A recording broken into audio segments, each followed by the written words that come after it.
Play therapy, how and why? Play is an essential part of a child's development. Play often requires no words and is the simple and irreplaceable experience of two or more people interacting in a meaningful and personal way. It is often said play is the work of children, and without it, they would have a difficult time figuring out their place in the world, acquiring coping skills, or becoming more socially and emotionally developed. What is play therapy exactly? Often, children who have experienced trauma, are dealing with stressful life events, or are having behavioral difficulties have trouble verbally expressing themselves, especially when faced with questions from adults such as teachers and therapists.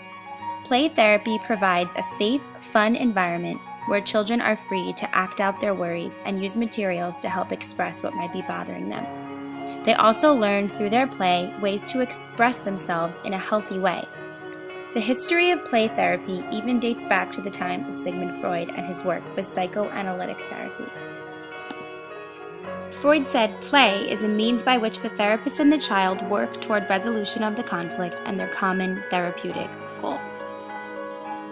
Often, children need to act out what is going on inside them in order for them to move past their anxieties and fears and lead more happy and stress-free lives.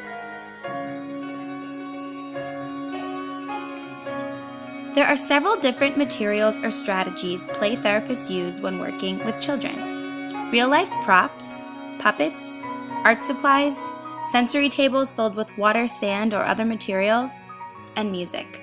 Real-life props might include a doctor's kit to help children who may be going through something medically related or who have a sick family member.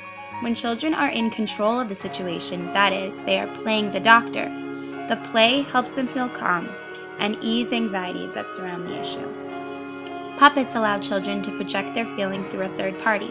Therapists may ask the puppets questions, which help the child feel more comfortable being truthful about the answer. Puppet therapy can also be used with no words, especially for very young children.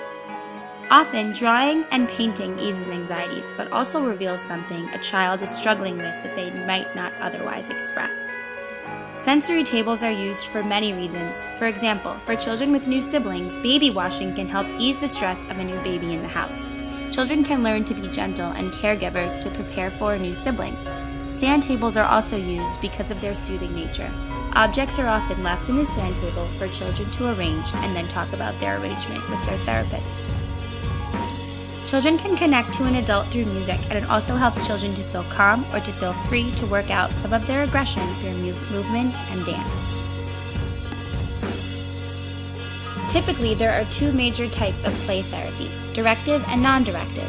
During directive play therapy, the therapist assumes responsibility for guidance and interpretation of the play interactions. That is, a therapist is right there beside the child, playing and prompting.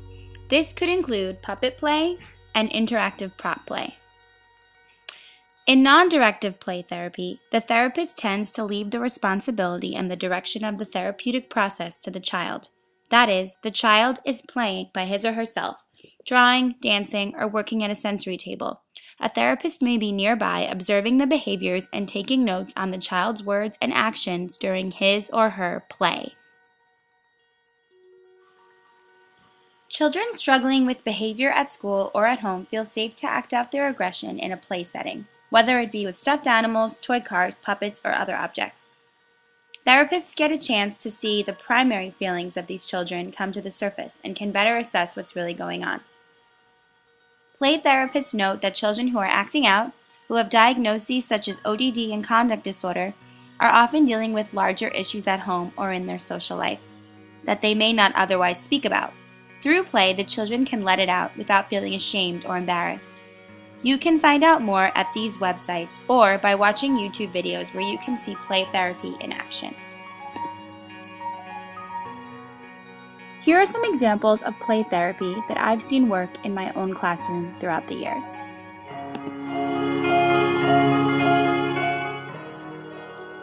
One of the most important components of play therapy is that it doesn't necessarily require words. Children show us instead of telling us. Materials used here were calming and therapeutic. I continue to use components of play therapy every day in my classroom for all students, but especially those students dealing with social and emotional difficulties. I've seen children who, in the beginning of the year, struggled with aggression and weren't able to interact with other children, connect with students and teachers through the use of play therapy materials.